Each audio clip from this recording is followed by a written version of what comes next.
రే నీకు జీతం సంవత్సరానికి 50 lakhs అంట. కంగ్రాట్స్ రా. Thank you Kaushik. కానీ ఏం లాభం, బోలంత ట్యాక్స్ కట్ అయిపోతుందే. మరి ట్యాక్స్ ని ఆదా చేసుకోవడానికి ట్యాక్స్ సేవింగ్ ఇన్వెస్ట్మెంట్ ఆప్షన్స్ చాలా ఉన్నాయి కదా. ఏమున్నాయి నా బుడిది?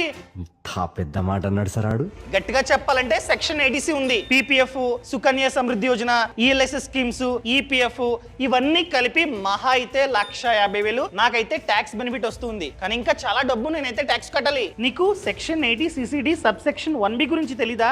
అంటే నీ బొందరా, నీ బొంద. నువ్వు సెక్షన్ 80C తో పాటు అనగా వివిధ స్కీమ్స్ లో నువ్వైతే పెట్టుబడి పెడతావు, 1,50,000 నీకైతే ఆదా అవుతుంది. దాంతో పాటు ఇంకొక 50,000 నువ్వు కనుక NPS అనగా నేషనల్ పెన్షన్ స్కీమ్ లో పెట్టుబడి పెడితే section 80 CCD sub section 1B ప్రకారం ఇంకొక 50,000 ట్యాక్స్ డిడక్షన్ బెనిఫిట్ ని పొందొచ్చు. 1,50,000 టోటల్ గా 2 lakhs నీకైతే ఆదా.